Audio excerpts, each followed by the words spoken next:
Bonsoir à tous, bienvenue si vous nous rejoignez à l'instant pour ce journal romain dominical, donc sous forme d'un entretien. Et nous avons la très grande joie d'accueillir sur le plateau de KTO ici à Rome le père Thomas Rosica. Bonsoir père. Bonsoir, la joie est la mienne. Alors, Père Tom, on vous voit beaucoup ces temps-ci. On a eu l'occasion de vous voir aussi dans les journaux romains parce que c'est vous qui, aux côtés du Père Lombardi, assurez la relation avec la presse pour les anglophones et aussi pour les francophones. On vous en remercie beaucoup. On va en venir à cette expérience étonnante que vous vivez actuellement, que toute l'Église vit en ce moment. Mais peut-être d'abord essayer d'un peu mieux vous connaître pour les téléspectateurs qui ne vous connaîtraient pas encore très bien. Vous avez de nombreuses casquettes, alors on ne va pas pouvoir tout dire. Vous êtes prêtre de la congrégation de Saint-Basile, qui n'est pas très connue. Est-ce que vous pouvez nous en dire un mot ? Nos racines sont en France, en Ardèche précisément, à Annonay. C'est une congrégation de prêtres fondée en 1822 par 10 prêtres diocésains. C'était bien sûr après la Révolution française.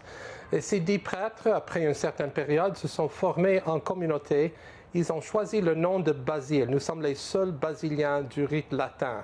Ce n'est pas les basiliens avec la barbe longue et puis les rites orientaux, mais ce sont des basiliens avec le pape. Et puis, ce sont des éducateurs. On reste toujours en France. Il y a une petite communauté en Ardèche, à Annonay. Nous avons le collège du Sacré-Cœur, où j'ai passé mon postulat. J'ai passé une très bonne année, puis j'ai beaucoup d'amis en France. Et comme ça, la communauté est partie au Canada en 1858.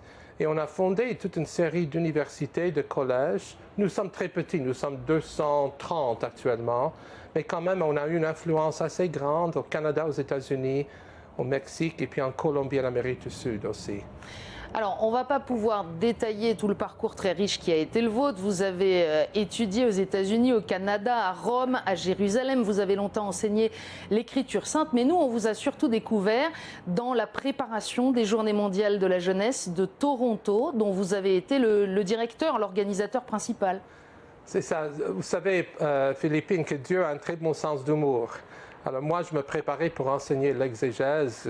J'avais une formation excellente des dominicains à Jérusalem, des jésuites ici à Rome. Et puis tout de suite en 1919, les évêques du Canada m'ont invité à une réunion en disant nous avons l'idée d'avoir une JMJ. Qu'est-ce que tu penses des JMJ? Je dis c'est une chose formidable, c'est tout de suite après les JMJ de Paris. Quelles sont les qualités nécessaires pour un directeur général des JMJ? Moi, je regardais en disant, pauvre homme, que ce soit lui, il faut qu'il soit un général de l'armée, un homme d'une grande foi, très bonne santé, et garantit le paradis après ce qu'il va vivre. Et on s'est mis à rire. Puis quelques mois après, ils m'ont dit, votre nom est sur la liste courte. Serais-tu d'accord? Je dis, je ne passerai jamais parce que je suis né aux États-Unis, citoyen du Canada, des États-Unis. Et enfin, c'était comme ça.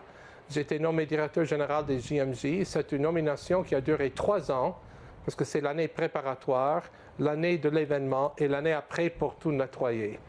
Mais c'était une expérience formidable. Qu'est-ce que j'ai appris à travers les JMJ? D'abord des cheveux gris, mais aussi j'ai connu l'Église universelle. Je me rappelle très bien, en venant ici en novembre 2002, le pape Jean-Paul II nous a invités à un déjeuner après les JMJ pour faire le bilan un peu. Et puis, il m'a demandé à table, mais qu'est-ce que tu avais appris à travers cette expérience? Moi, je tremblais, je crois qu'il avait demandé des chiffres. Et j'ai répondu très simplement, Saint-Père, je me croyais catholique avant l'événement. Maintenant, je crois que je suis catholique, parce que catholique, c'est le sens universel. Et puis, bon, après les JMJ, je voulais retourner à l'enseignement. Encore une fois, il y avait Dieu qui s'est intervenu. On m'a demandé de fonder une chaîne de télévision pour couvrir tout le Canada. Moi, je ne sais rien. Je connais rien de la télévision, les choses techniques. Je suis dans la Bible avec les verbes grecs, avec les mots hébreux, etc.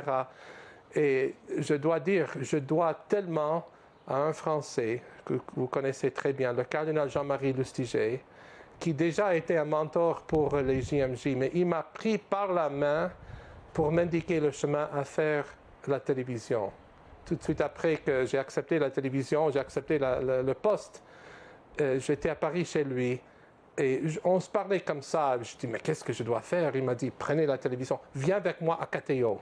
Il m'a conduit à KTO et on a passé toute une matinée. À ce moment-là, c'était toujours discret. Il m'a présenté à tout le monde en disant « Voilà le directeur général de la télévision catholique au Canada. » Je dis « Ah, mais non, taisez-vous, s'il vous plaît. » Mais jusqu'à ces derniers mois, on s'est parlé toujours au téléphone, puis il m'a beaucoup enseigné. Et c'est comme ça que s'est développée notre petite sœur bien-aimée du Canada. Je dis petite pour la date de création, mais enfin, on est des chaînes tout à fait comparables, en précisant que Salt and Light est la télévision pour tout le Canada, avec cette partie française, Sel et Lumière francophone, avec qui nous collaborons beaucoup et avec beaucoup de bonheur réciproque, semble-t-il. Alors, vous êtes le directeur de Sel et Lumière, vous êtes le président, directeur général de la Fondation Salt and Light, mais vous êtes du coup devenu un homme de communication et vous participez à de nombreuses rencontres dans ce domaine, vous êtes consulteur du Conseil pour les communications sociales ici, et en 2008 on vous a vu, c'était le synode pour la parole de Dieu, oui. On vous a vu comme attaché de presse anglophone du synode. Est-ce que là, dans cette nouvelle expérience, vous avez aussi découvert des choses sur la relation entre l'Église, ici le Saint-Siège, et puis la presse du monde entier? C'était pour moi en 2008 une très belle expérience. D'abord, le cardinal relateur général, c'était le cardinal Marc Ouellette à l'époque, qui est maintenant ici. On parle beaucoup de Marc Ouellette ces jours-ci. Et puis, c'était une très belle expérience parce que je devais assister à toutes les sessions du synode, soit les sessions publiques le matin, les sessions privées. Et j'ai fait un point de presse, une conférence de presse tous les jours avec tous les journalistes qui étaient ici. On m'a dit que c'était pour les journalistes anglophones. À plusieurs reprises, je regardais dans la salle, il y avait des francophones et des anglophones. Moi, j'ai dit, OK, je parle en deux langues comme ça. Mais ça, c'était une très, très belle expérience parce que moi, je suis passionné par l'Écriture sainte. Donc, c'était une manière de présenter l'Écriture sainte et puis toutes les discussions, souvent aux journalistes qui ne connaissent rien de la parole de Dieu. Et alors, comment on réfléchit ça, justement? Comment on fait? Parce que dans l'Église, il y a un vocabulaire précis, qui a toutes ses raisons d'être parce que les mots veulent dire des choses précises. Et en même temps, on sait bien que ce vocabulaire, il est largement ignoré de nos contemporains, donc aussi des journalistes. Un bon communicateur dans l'Église ou pas dans l'Église, son rôle, c'est d'être un pont, de traduire. Et traduire, ça veut dire de comprendre le sens, mais d'utiliser le langage compréhensible aux autres. Souvent, quand les messages ne passent pas, les messages qui sont donnés ici ne passent pas, ce n'est pas le contenu qui ne passe pas, mais c'est la façon de traduire et de présenter. Alors, le rôle de l'interprète, du traducteur, est fondamental dans l'évangélisation. Ce n'est pas simplement de réduire le message à une chose banale, mais de connaître le vocabulaire qui est compréhensible, le vocabulaire du peuple, des gens du lieu. Et puis de savoir toucher leur cœur, de parler aux gens. Et surtout dans le domaine de la presse. Par exemple, ces jours-ci, j'étais à la table, comme vous avez vu, avec le Père Lombardi tous les jours. On est presque 6000 journalistes actuellement à Rome. Justement, je dois dire que parmi les 140 entrevues que j'ai fait officiellement au nom de l'Église, ça c'était, quand vous m'avez téléphoné, j'étais heureusement, parce que je me sens chez moi ici, et je m'assois, je peux respirer. Mais avec ces journalistes, je me rends compte, surtout après les premiers jours en février, juste après l'annonce du pape, la plupart des journalistes qui sont ici n'ont aucune idée qu'est-ce que c'est que l'Église. Ils ne connaissent pas motu proprio. Le jour qu'on avait présenté le motu proprio, dans toute son élégance, avec un évêque du Collège des cardinaux, etc., je regardais dans la salle et la plupart des personnes se regardaient comme ça, en disant comme ça. Donc je me suis dit, non seulement traduire en anglais, mais de faire une page, 2 pages, avec les changements du document apostolique Universo Dominici Gregis, de faire compréhensible. Et c'est ce que j'ai fait. J'ai passé la soirée à faire ça. Le lendemain matin, j'ai convoqué les journalistes anglophones et je leur ai dit, voilà le document. Ah, c'est ça. Ah, ça veut dire ça. J'ai rien caché du document, mais simplement je dis, cela veut dire ça, cela veut dire ça. Alors ça, c'est premièrement. Deuxièmement, il faut être sensible à toutes les questions.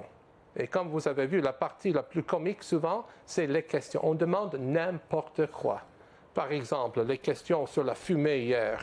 Et que la fumée, tout le monde, dans une église où on met l'accent sur les affaires techniques, sur Twitter, sur les autres choses. Je riais hier soir en disant on est toujours capable d'envoyer les signaux par la fumée.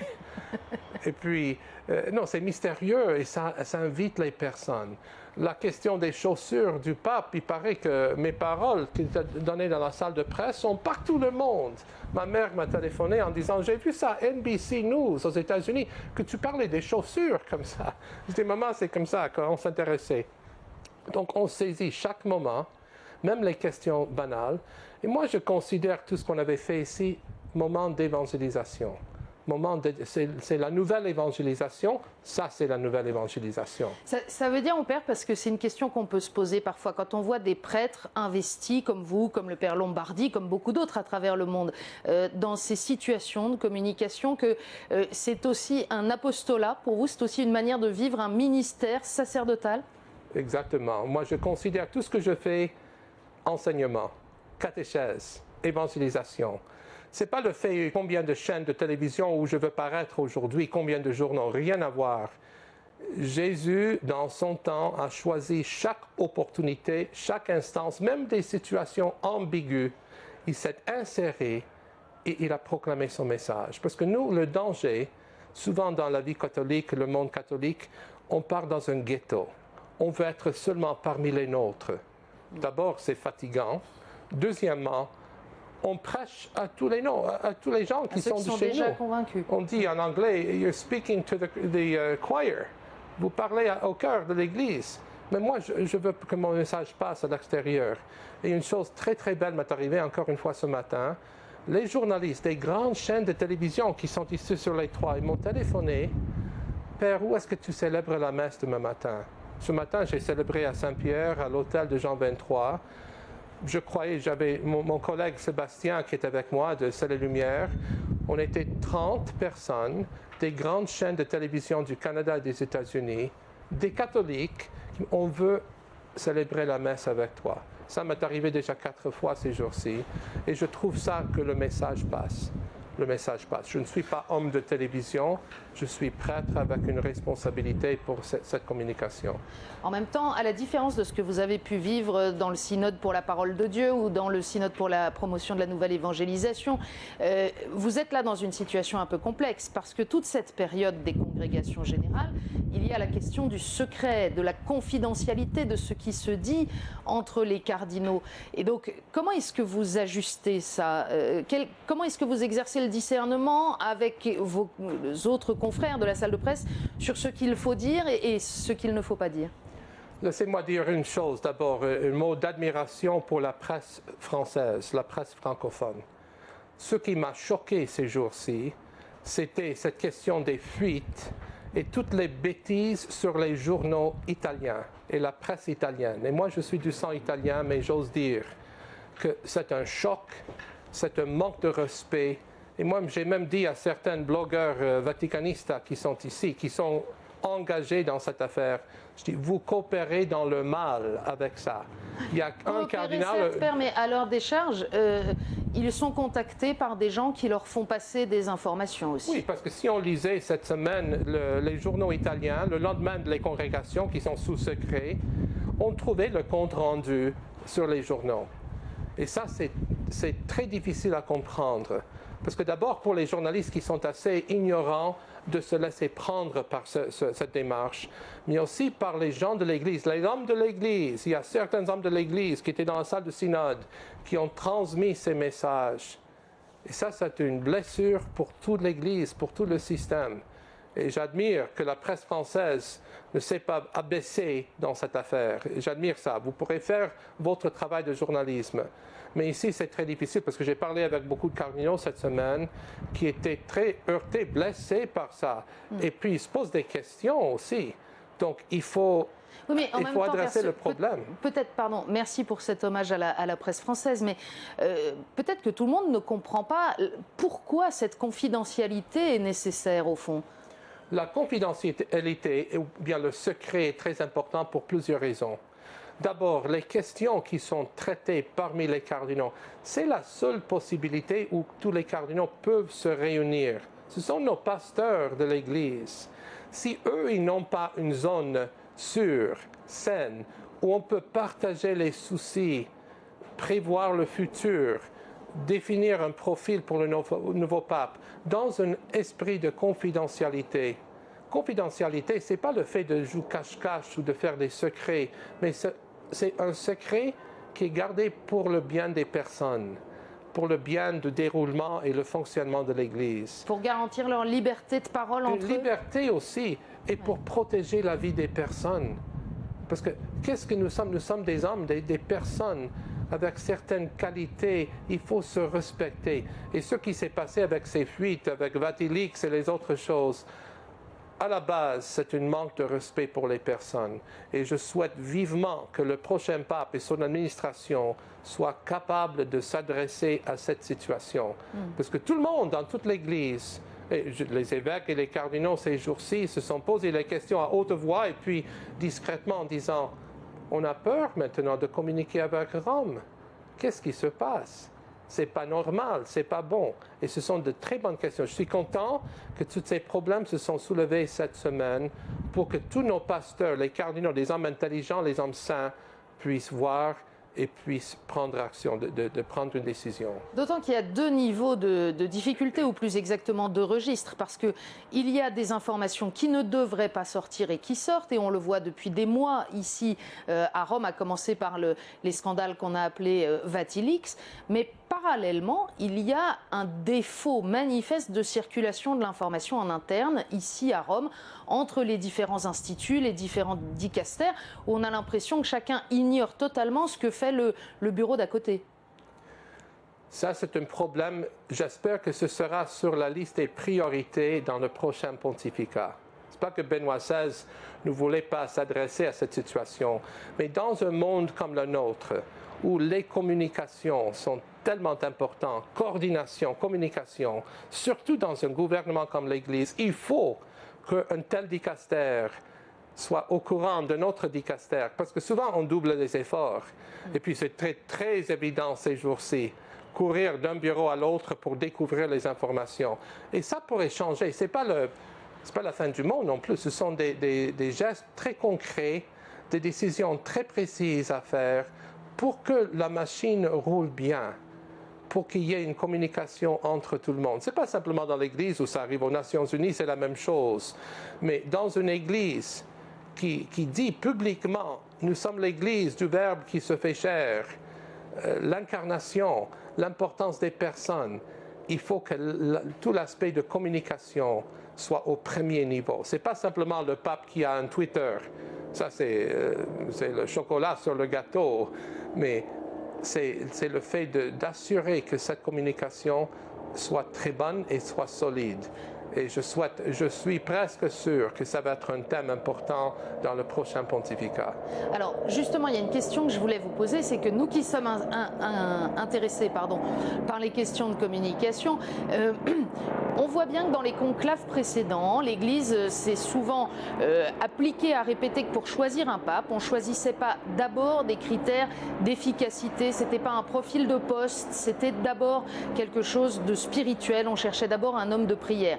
Et il y a le frère Rive, le jésuite, qui a dit l'autre jour, oui, mais cette fois-ci, c'est un peu plus compliqué parce que dans le monde qui va très vite, comme l'a souligné Benoît XVI d'ailleurs en annonçant sa décision, on a aussi besoin d'un pape qui comprenne, c'est-à-dire qui soit aussi dans l'efficacité directe. Et il a dit, on cherche en quelque sorte Jésus-Christ avec un MBA.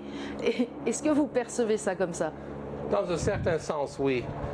D'abord, la qualité fondamentale, c'est la sainteté, parce que le pape, c'est un modèle de sainteté. Quelqu'un qui offre au monde une invitation à devenir saint. Soyez saints comme je suis saint, comme Dieu nous a dit.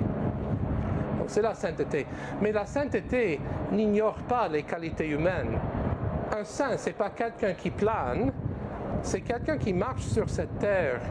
Et si vous voyez la vie des saints, surtout quand je pense à tous les saints de France, si vous voyez Saint Vincent de Paul, par exemple, on ne dit pas que c'est un homme expert de communication, mais il était expert de communication, surtout avec les pauvres, avec tous ceux qui n'avaient pas de voix. Il leur a donné voix, il leur a donné importance dans leur vie. Donc c'est quelqu'un qui est saint, mais un saint doit communiquer. On ne veut pas élire un ermite, on ne veut pas élire simplement quelqu'un qui a peur des gens, Mais quelqu'un qui n'a pas peur de présenter cet appel, d'offrir cet appel à la sainteté au monde entier. Donc, on demande beaucoup dans cette personne. Et je crois que dans le collège cardinaliste, il y a de très bons éléments. L'autre chose importante, c'est qu'on ne choisit pas le pape par passeport, par géographie. C'est les caractéristiques, les talents personnels. Et je suis très content qu'ils ont pris cette dernière semaine, encore lundi, au sérieux. Ils ont bien discuté, ils ont bien entendu plus de 130 interventions jusqu'à jour. Il y a encore des interventions. Ça leur aide pour que quand ils entrent dans la chapelle Sixtine, le discernement s'est déjà fait. Alors, qu'est-ce que vous pouvez nous dire du climat de cette semaine de préparation? Parce qu'on a entendu dire à la fois qu'il y avait une grande vérité dans certaines interventions, dans la manière d'aborder de front de vrais problèmes de l'Église aujourd'hui, et peut-être un peu de tension. Et puis d'autre part, les cardinaux qu'on interrogeait individuellement nous faisaient part de leur sérénité. Est-ce que les deux sont vrais? Tout à fait. Si on lit et on base notre décision sur certains journaux italiens, on croit que c'était une situation de guerre. On attendait voir les ambulances à la sortie de salle de synode le soir pour emporter les Italiens aux hôpitaux à cause de leurs blessures affligées aux autres. Rien à voir. Moi, j'étais avec eux, j'ai vu les cardinaux tous les jours. Bon, c'était fatigant quand même d'être assis dans la salle de synode. On sait que la salle de synode, ça fait endormir souvent. Mais plusieurs ont dit qu'ils étaient très étonnés par la sérénité et la franchise. Bien sûr que les fuites étaient un peu choc, parce que quelques cardinaux ont dit « mais j'ose pas dire quelque chose parce que je vais lire ça dans la République demain matin ». Mais c'était une sérénité, ils ont pris au sérieux leur travail. Personne qui est sorti de la salle de synode blessé ou bien tout à fait préparé pour la guerre. Mais ils sont sortis en disant « voilà les grands défis devant nous ». Aussi, c'était un grand climat de prière. La prière l'autre soir, de pouvoir prier dans la basilique Saint-Pierre, le chapelet, 1 heure devant le Saint-Sacrement. C'est pour cela qu'ils sont cardinaux. Alors, pendant le conclave, ils vont essentiellement prier, justement, et voter. Ça n'est plus le temps des discussions, sauf peut-être à table. Table marchande. Voilà, mais globalement, c'est d'abord un temps de prière et puis l'acte du vote. Mais vous, comment vous allez faire pendant ce temps-là? Parce que pour le coup, vous ne pourrez plus faire le go-between, comme on dit dans votre langue natale. Cette semaine, j'aurai beaucoup de travail. Donc déjà, on aura des briefings tous les jours, les points de presse, les conférences de presse. Puis je continue à recevoir les journalistes, surtout les grandes chaînes de télévision, pour aider à comprendre. Je crois que j'ai déjà 25 entrevues qui sont préparées, que je dois faire un jour à l'autre. Et puis, je compte être sur la place Saint-Pierre à voir la fumée. J'ai hâte de voir ça. Tout le monde m'a demandé hier, est-ce que vous serez en avance? Je dis heureusement non. Moi, je veux être surpris ou choqué quand je vois un homme paraître en blanc dans la fenêtre. Vous avez la même attente, la même presque un peu fébrilité à l'idée de voir cette fumée et de voir qui apparaîtra après l'annuncio vobis sur le balcon? Je crois que la différence, c'est que cette fois, je connais beaucoup des cardinaux personnellement, beaucoup. J'ose dire que plusieurs sont de très bons amis. Donc, je me prépare. Père Tom, un dernier mot puisqu'on arrive au terme de cet entretien. Les cardinaux qui ont bien voulu nous faire l'amitié de venir sur ce plateau tout au long de la semaine ont beaucoup insisté sur l'importance qu'a pour eux la prière des fidèles dans ce temps de l'Église. Qu'est-ce que vous pouvez nous en dire? Est-ce que vous-même, vous avez le temps aussi de prier? Je commence ma journée tous les matins très tôt avec l'Eucharistie. J'amène Sébastien, mon collègue, et plusieurs autres. Et on prie. On passe le temps à l'Eucharistie et puis on prie. Je prie les heures pendant la journée. Le soir, matin, la nuit. Je dis le chapelet souvent. Quand les cardinaux entrent dans la chapelle Sixtine, il n'y a pas assez de place pour tout le monde. Mais dans un certain sens, le monde entier est dans la chapelle Sixtine avec eux. Et la plus belle chose qu'on pourra faire ces jours-ci, c'est de prier, non seulement qu'ils votent bien, mais que leurs décisions soient inspirées par l'Esprit Saint, que l'Église soit capable d'accueillir le nouveau pasteur, que l'Église reste toujours reconnaissante pour le don de Benoît XVI, un homme remarquable, humble serviteur dans la vigne du Seigneur, qui est devenu le grand pèlerin maintenant qui accompagne l'humanité. C'est lui qui offre le modèle comment vivre le conclave. C'est une disposition du cœur aussi de se préparer à accueillir le pape, quel qu'il soit, parce que tout le monde aujourd'hui a lu les biographies de la quinzaine de personnalités majeures du collège cardinaliste. Peut-être quand on le verra arriver au balcon, on se dira zut, c'était pas à celui-là que je pensais, ou celui-là, j'aime pas trop ce que j'ai lu sur lui. Ça pourrait arriver, même ça arrive déjà, qui prépare les articles déjà écrits pour dire que c'est pas mon candidat. C'est pas la question d'être mon candidat. Dès qu'on voit qui c'est, il faut remercier le Seigneur, il faut accompagner cette personne dans la prière. C'est cet accompagnement fraternel, c'est ça le signe de l'affection qu'on a. Parce que ce qu'on voit sur la loggia, le jour de la fumée blanche, c'est Pierre. Et cette très belle histoire de plus de 2000 ans continue à se présenter à nos jours, continue à être réalité et vérité dans nos jours. C'est Pierre qui est avec nous. Petros eni, les paroles qu'on a trouvées au tombeau de Pierre. Pierre est ici. Qu'il soit américain, canadien, français, africain, italien, Petros eni, c'est Pierre qui est avec nous. Merci infiniment, Père Thomas Rosica, d'avoir passé un peu de temps avec nous pour nous aider à entrer dans l'intelligence intérieure de ce qui se vit ici. Merci beaucoup et merci à vous de votre fidélité à nos journaux romains, en rappelant que bien sûr vous pouvez aussi trouver de grandes choses sur la télévision Ciel et Lumière par internet, ciel-et-lumière.tv. Merci à vous tous de votre fidélité. Prochain et dernier journal romain demain à 19h40.